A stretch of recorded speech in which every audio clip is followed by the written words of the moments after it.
we are going to do our metal 6-pack, and it is our 6 favorite Def Leppard songs. So I always forget the order. I forget to make an order. Who goes first? It's me first, Don second, Eddie third. My number, the first song I ever heard from Def Leppard, Rock Brigade. I saw them at the Palladium, open for AC/DC on this tour. I barely remember anything. I just remembered buying a bunch of AC/DC shirts and a Def Leppard shirt and getting mugged on the way back to Penn Station, get punched in the head. And these guys took me and my friend Tony's shirts, and I was so pissed. But this is the first song I heard from Def Leppard. That's my number 6. I didn't know that Def Leppard played in America on Through the Night. I didn't think they came over till High and Dry. They did a few. I don't know how many shows, but they were definitely on that. It was at the Palladium in New York City. Because I saw them for the first time at the Palladium in New York City on the High and Dry tour, and they were opening for Blackfoot. Yep. That was the first time I saw them. So that's cool that you saw them even on the first record. I mean, when I saw them on the High and Dry tour, they looked like little kids. I can't even imagine a year earlier what it was like. I was stoned. I was stoned, so I don't remember, and I was also 14. That's when we didn't bother you. Yeah, I know. Yeah. You had to have something back then. All right, my number 6 is Foolin'. And I always really dug this song, man. It's it's got a lot of cool elements to it. It's got a kind of a mid-tempo jam. It's got a ballady part, and it's got a heavy part to it. So you kind of get the best of all worlds in one song there. So from the Pyromania album, Foolin's my number 6. I'm pulling out my notes. I threw them in the garbage by accident. Let's go back to the notes. If that's go back to the notes now. It's still not These on here. Well, and then come up, I'll remember. Go ahead, put my number 6 up, please. So from the High and Dry album, which is my favorite Def Leppard album, as you're about to find out as we go through these 6 songs, You Got Me Running is my number 6. It is High and Dry was the first album. Mutt Lange worked with the band.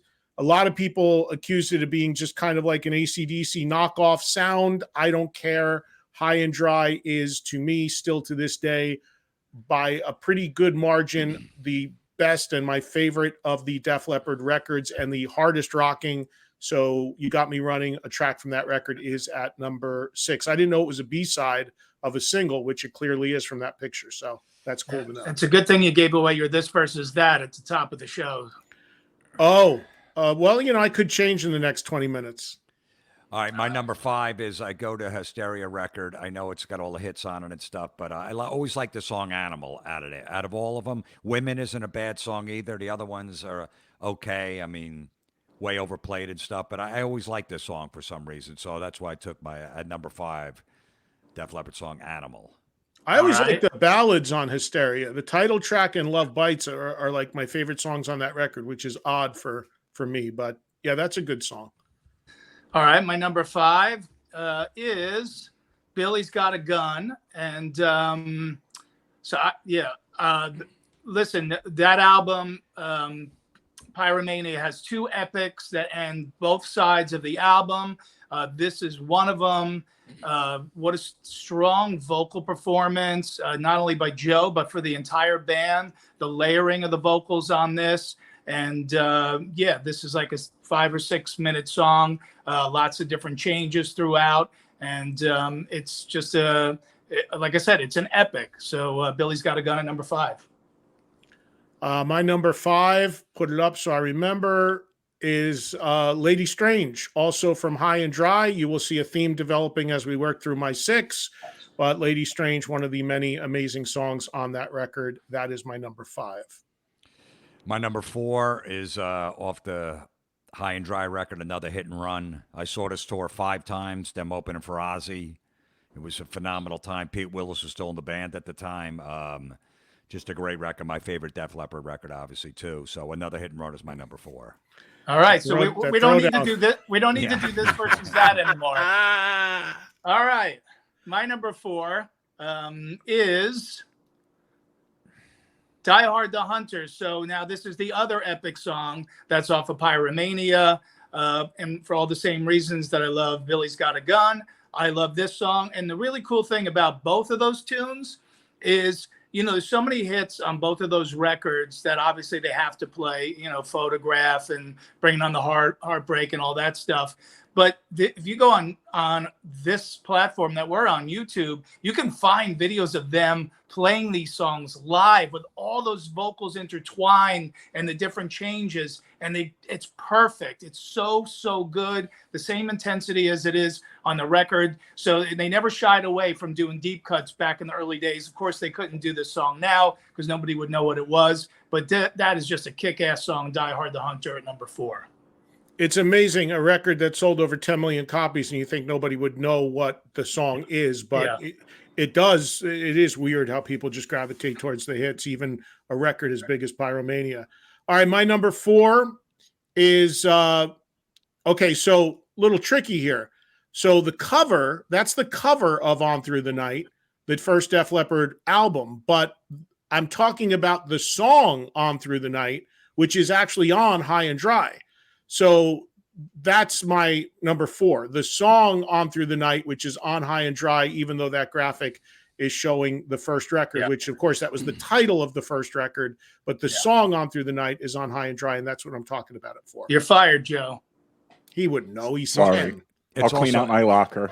Look, it's like AC/DC. He's a child compared to us. It's like AC/DC. They had the If You Want Blood, live album, and then the next album on Highway to Hell, they put the song If You Want Blood, which wasn't on the live album. Or Houses of the Holy, which wasn't on Houses of the Holy for Zeppelin. It was on Physical Graffiti, right? There's no reason we should all know this stuff.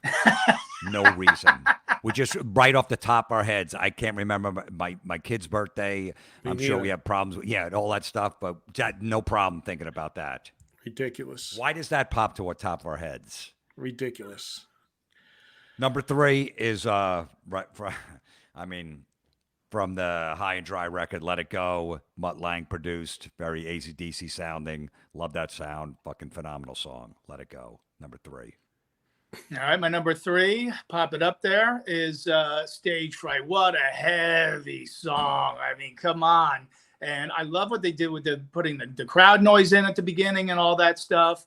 And man, that song just burns from beginning to end. Another song that they also used to play live back in the day. And that's just so heavy. Love it. Number 3, Stage Fright. That is a great song. I almost put that on my list. I play that all the time on my radio show. It's great. Killer song. All right. So my number 3 is the only track that's going to be on my list that's not on High and Dry, from Pyromania, Too Late for Love. It was, one of the many singles from that record, but it's a song that I wish they play all the time. It was always my favorite track on Pyromania. So that's my number 3. My number 2, I'm going to the Pyromania record, and think it was Don's number 6 is Foolin'. Love that song. That's my favorite one on that record. Just a classic. The vocals and everything else. That's my number 2, Foolin'. Big video too. Yeah. Huge. Yeah. Good song to bang to. My number 2 is I never made it through the whole song, so I wouldn't know. Jim didn't make it past the intro, the soft intro. It was too romantic. I tried Stage Fright, and I only got up to when the live crowd faded out. Welcome to my show. When he says that, you are done. Right. Welcome to the end of my show. Welcome to my show. Hope you saved it. That's all I get. That's all they're getting. Number 2 from me before we launch into a Dice concert. Another hit and run, second track off of High and Dry. My God, you want to talk about heavy? I mean, that's like just getting run over by a Mack truck. Another hit and run. That's all I got on that. Number 2. I got dice in my head and I can't stop laughing. All right, my number 2 is I believe the same song, so you don't have to change the graphic. Another hit and run. Those power chords in that thing, it's so heavy, it's so kick-ass, and the breakdown part, and he goes, hit me when I'm down, it builds up again. Oh, so kick-ass. Number 2, another hit and run, High and Dry album. My number 1 off the High and Dry record, the title track, High and Dry. Phenomenal. Reminds me of when I was a kid. I had pimples. I wasn't getting laid, and I was very angry, and I was drinking every night and smoking cigarettes. It was beautiful. What about Make Love Like a Man, Jim? I thought that was my number 70. You told me you were gonna at lunch. You were gonna put that. You said Armageddon that one in. Didn't you? All right. You must have changed your mind. All right. Number one for me. It has got to be the lead track from High and Dry. That banging into another hit and run. Come on already. I mean, what can you say though? That 1-2 punch going right from the top of the record, it just sets the tone for what's to come, which is obviously Eddie and Jim's favorite record, which means we don't need to do this versus that this week. Although nobody knows which one mine is, so maybe 3 people care.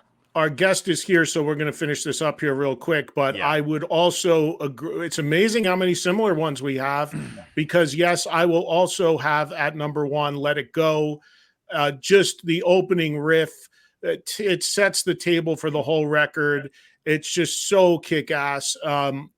You know, I mean, I just remember being a kid and getting High and Dry and dropping the needle and hearing that monster riff that starts it off and just goes the rest of it. And again, it just sets the tone for the whole record, which top to bottom does not let up. Even bringing on the Heartbreak going into Switch, I mean, which was also a really tough one to not include. Clearly, there are so many amazing Def Leppard songs and albums. The catalog is so vast, including, by the way, the most recent records. Hey, thanks for watching that clip. If you liked it, here are a few more you might like. And if you want to support the show, consider hitting the join button and becoming a channel member to unlock exclusive bonus content.